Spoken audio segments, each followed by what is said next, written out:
د لوی او بخښونکي څښتن الله په نامه سلامونه او نیکې هیلې تاسو ګرانو زده کوونکو ته بیا هم زه مرضیه غفوري د شپږم ټولګي د پښتو مضمون د آریایانو د عنوان لوست سره تاسو سره یم. دغه لوست تاسو ته پر مخ بیایم. ګرانو زده کوونکو د کتاب پاڼه ده 9مه جلسه مو هم ده 15.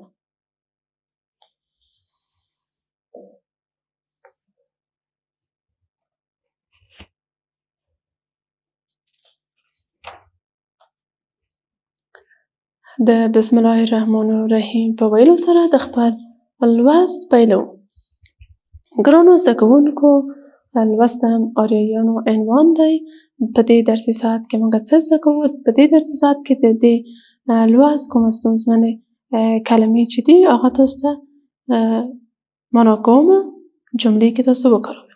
خو مخکې له هغه بیا هم تاسو ته وایم چې آریایانو تاریخ کومې زمانې ته رسیږي او دوی چیرته اوسېدل، د دوی ژبه څه. وایو چې له میلاد څخه په زرګونو کلونو مخکې اوسنی افغانستان په شمال کې آریایي قومونه اوسېدل.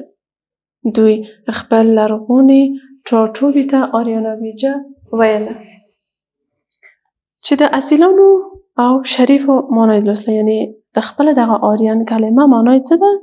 شریف او نجیب.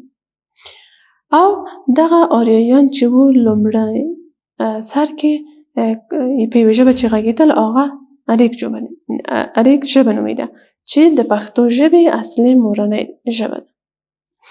خپله آریایان وایي د آریانویجه څخه نورو سیمو ته وکوچېدل ځکه چې دوی کوچېتوب او مالداري ژوند یې درلوده او کله چې د دوی دغه سیمه کې نفوذ زیاتېږي نو دوی نورو سیمو ته ځي. ګورو چې کومو سیمو ته ځي. لومړی دوی پختې ښار ته ځي. هلته پختې کې ښار جوړ کړ او هلته اوسېدل چې دوی خپله په دغه ښار کې ښاري ژوند یې پیل کړ.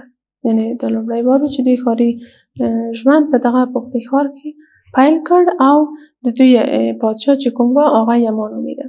چې یما پادشاه خپله وایي ډېر نوښتګر و، هوښیار و او د خپلو خلکو ته ډېر زیات خدمتونه کړي. چې د هغه د خدمتونو څخه یو هم د ځمکو آبادول و، ویالو جوړول و، د ادارې جوړول و، د ادارې سمون و چې دغه کارونه ټول په خپله د لومړي ځل لپاره دا کارونه کړي وو. او دغه زمانه وایي 1500 کاله مخکې اټکل کېدی شي. البته 1500 کاله مخکې له میلاد څخه اټکل کېدی شي. چې آریایان وایي د دې ځای څخه هم نورو سیمو ته وکوچېدل. یو هم د هېواد په مرکزي برخه کې، ختیځه برخه کې او لویدیځه برخه کې خپاره شول. چې بیا هم د دوی د ځای د تنګوالي له کبله او نفوذ د زیاتېدو له امله دوی دې ته اړ شول چې د هېواد څخه بهر سیمو ته هم وکوچېږي. چې د هېواد څخه بهر سیمو ته کله چې دوی ورځي، یو هم هند وي او بلې هم ایران وي، چې دوی بیا هم د خپله تمدن نه هېروي، د خپل تمدن ته وده ورکوي په دغه هند یا هم ایران سیمو کې. دا درس چې انشاءالله تاسو زده کړی، خو نن ورځ چې موږ تاسو ته کوم لوست پر مخ بیایو هغه د دې لوست لغتونه دي. چې نوي کلمې یا نوي لغتونه دي. تاسو ته مې لږ څه لوی لیکلي دي چې ستاسو په ذهن کې کښېني او یا هم ستاسو سترګو باندې فشار رانه شي.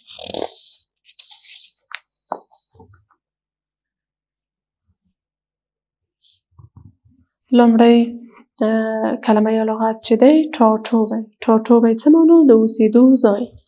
ټاټوبی معنا ده د اوسېدو ځای. بله کلمه چې موږ وینو ویجه.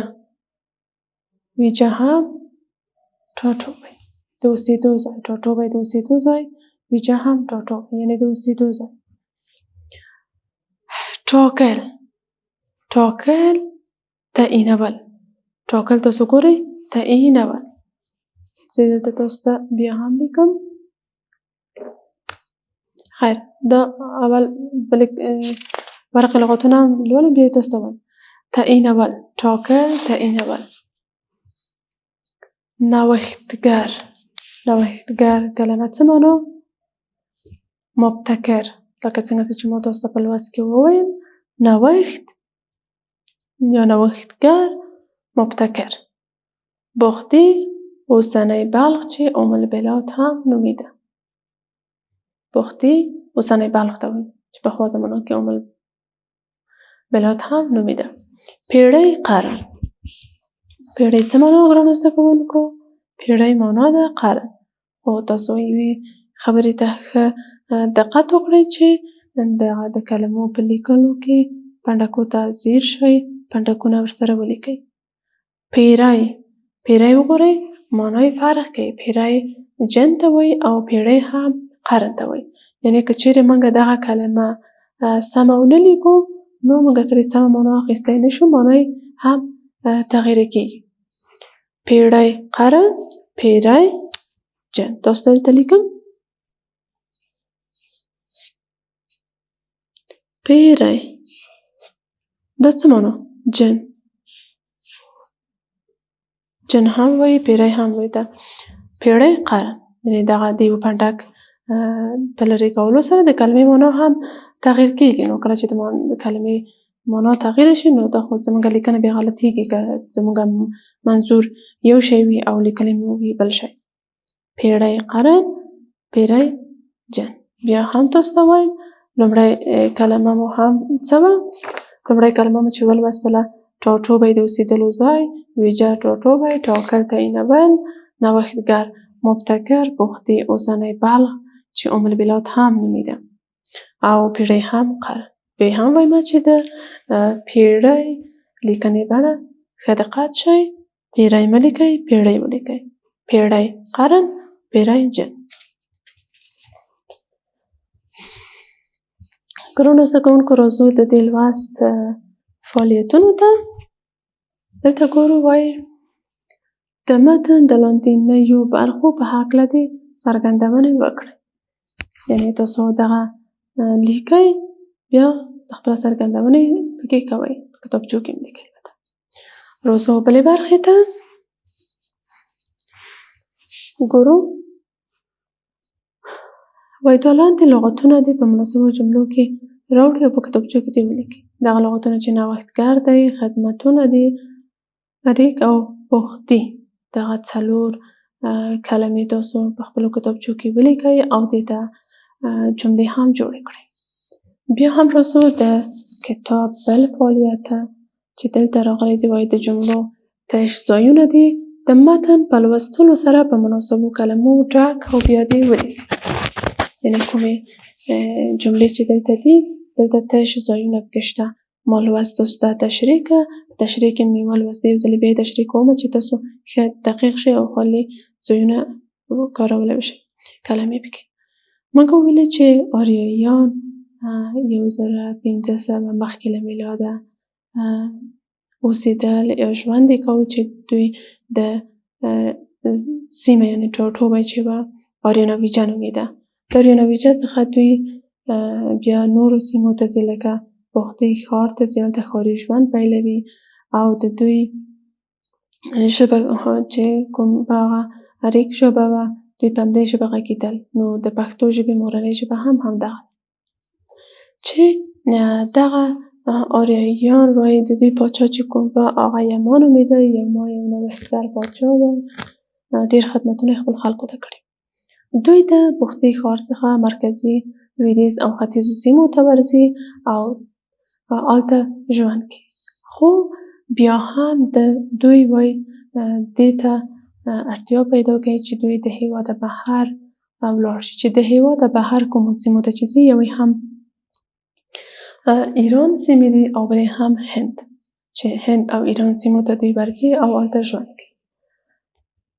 کله چې دوی ایران یا هند ته ځي، دلته وګورئ ایران او هند ته کله چې ورځي دوی بیا هم د خپله تمدن نه هېروي، هغه ته وده ورکوي. تشریح باندې بیا هم تاسو پوه شوئ. اوس راځو دغه تش ځایونه تاسو سره کار وکړو. تاسو هر یو ماشوم، هر زده کوونکی چې زده وي تاسو کولی شئ چې آواز یې د اوس له ځان سره ووایي. آریاییانو په یوه ژبه خبرې کولې چې آفرین ریک نومیده او آفرین د پښتو ژبې مور بلل کېږي. ډېر ښه ګلاليو ماشومانو تاسو لوست ښه زده کړئ. آریایانو په یوه سیمه کې ژوند کاوه چې آفرین آریانا ویجه یادېده. آریایانو په یوه سیمه کې ژوند کاوه چې آریانا ویجه نومیده یا یادېده. راځو بلې ده. د آریایانو لومړنی پاچا آفرین ټولوای یما نومیده. 1500 کاله دمخه په چیرته؟ بختي کې په تخت کېناست. ډېر ښه. آریایان د زیاتوالي له امله له افغانستان څخه د ایران او هند خواته وکوچېدل. انشاءالله تاسو ټولو لیکلي، بیا یې هم یو ځل تاسو ته تکراروم که کوم یو ستاسو بیرته پاتې وي کولی شئ هغه یادداشت ولیکئ. الف لومړی تش ځای چې په جملې کې دی.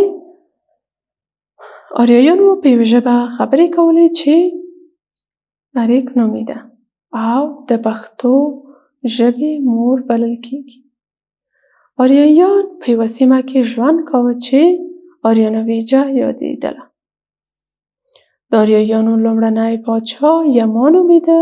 1500 کاله دمخه په بختي کې په تخت کېناست.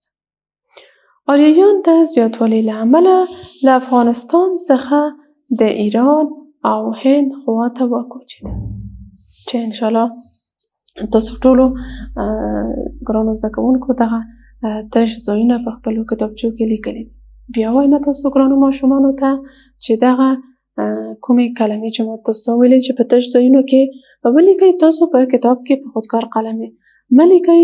تاسو کولی شئ په پنسل په کتاب کې ولیکئ او کتابچې کې هم که لیکئ یا کولی شئ هغه وخت تاسو په خودکار ولیکئ. ګرانو زده کوونکو دا مو د نن ورځې لوست انشاءالله ستاسو زده شوی وي. الله مو شه. خدای پامان ته تر بیا چې ستاسو د رڼا چوپړ ته حاضرېږم تاسو په لوی او بښونکي خدای سپارم.